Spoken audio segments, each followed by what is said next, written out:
The iPhone 6 and 6 Plus were released in 2014 and brought a new design that was utilized by Apple for quite a number of years, and this included the iPhone 7 and 7 Plus. Hey, how's it going? I'm Josh from 91 Tech, and today we're going to be taking a look at both the iPhone 6 and 7. How do they compare all these years later?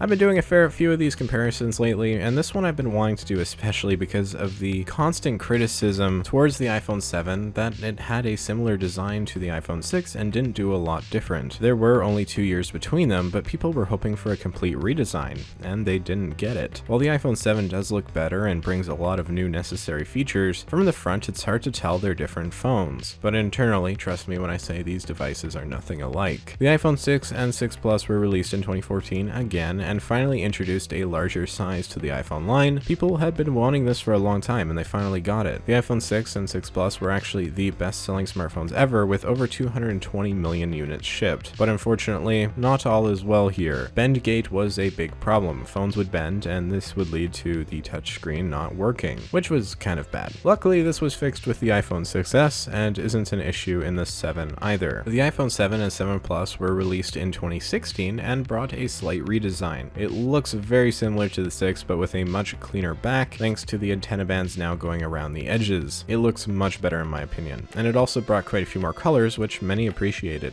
But it removed the headphone jack, one of the most divisive moves within the smartphone industry in the past few years. Most smartphones have continued this trend since the 7, but at the time the 7 was the first, or at least one of the first, to do this, and people weren't exactly happy about it. That said, we can't disregard this phone simply for that issue, as it's still pretty solid and works well on iOS 12. The iPhone 6 also runs okay, but the 7 is miles ahead when it comes to performance, and it's the very obvious choice for which is the better phone. But you definitely knew that coming into this video. If you're on the iPhone 6 right now thinking about switching to the 7, I'd actually recommend you go up to the iPhone 8, link in the description to my review on that phone. The 7 is good, don't get me wrong, but the 8 is a much more pleasant experience and it isn't that much more expensive. It will also be supported for an extra year over the iPhone 7, so if you're looking for longevity, it's a better choice. Plus, the base model has 64 gigs on the iPhone 8 as opposed to only 32 on the iPhone 7, so there's that as well. But in this video, we are going to compare the 6 and 7 directly, so let's do that. First, are there any similarities? Well, battery life is kind of similar, although the 7 should hold a slightly better charge because it's newer and it's unlikely the battery has degraded as much as on the 6. The iPhone 7 Plus has the best battery life of all these phones, although the 6 Plus actually doesn't do too badly either. You could always replace the battery on the iPhone 6 as well. If you do, it'll probably feel like a new phone. The phones have the same size options at 4.7 or 5.5 inches and look exactly the same from the front. And honestly, that's about it for the similarities. There really aren't very many except for the similar looks. So what's different? Well, to start, the iPhone 7 has 3D touch. Pushing harder on the screen gives you more options, which is neat. The home button is actually fake. The phone will vibrate to mimic a click when you push on it, but it won't actually physically click. This might sound a bit off-putting, but trust me when I say it isn't bad at all and you get used to it quickly. Touch ID is also much faster on the 7 and you'll be able to get into your phone quicker. There's again no headphone jack, but the speakers are much better as audio also comes through the earpiece. The iPhone 7 is IP67 rated for water resistance, so if you drop it in the sink, you should be fine. Where things really start to count is in the camera improvements. The iPhone 7 and 7 Plus take it up to 12 megapixels, while the 6 is stuck with 8 megapixels. Pictures look much